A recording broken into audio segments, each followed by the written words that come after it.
O forro de gesso, ele pode servir como um aliado para a nossa instalação. A gente consegue trabalhar com instalações elétricas, instalações hidráulicas, né, hidrossanitária, que entra também a parte sanitária, instalações de equipamentos específicos, seja ar-condicionado, pode ser também um projetor, enfim. Esses projetos, né, essas instalações, elas conseguem é, ser aliadas ao forro, né, elas conseguem utilizar o forro como uma aliada, um aliado, justamente para fazer essa passagem.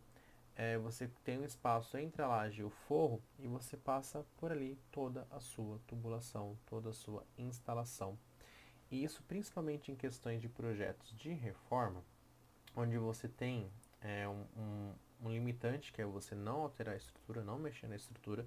Então você opta por colocar um forro de gesso justamente para facilitar a instalação dessas estruturas, desses sistemas. Aqui a gente consegue ver um ponto elétrico, aqui também tem um ponto elétrico, essa parte aqui também ponto elétrico. Então você consegue avaliar, né, você já consegue prever esses pontos na fase de projeto.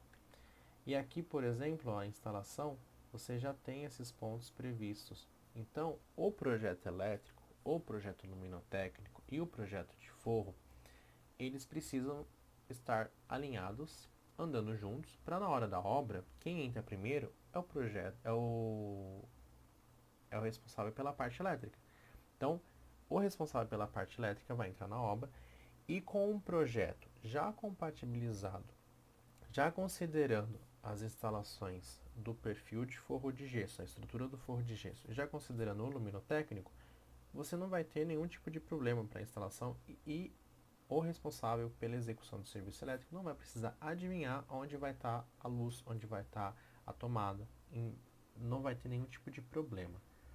Aqui a gente consegue ver que tem tomada nesse ponto, tem tomada aqui também, nesse caso é interruptor. Então você consegue ver que trabalhando com, neste caso, estrutura de drywall, né? Você consegue utilizar o forro para fazer toda a distribuição elétrica de forma muito mais fácil, prevendo já os pontos. Essa imagem é o mesmo ambiente, ó, você consegue ver a evolução do ambiente. Então toda essa parte aqui a gente tem um drywall, onde pelo forro você tem as descidas pelo drywall, aqui também você tem as descidas pelo drywall aqui. Então você faz esse jogo da parte elétrica pelo forro de gesso. Muito mais prático, muito mais econômico e muito mais fácil de ser executado.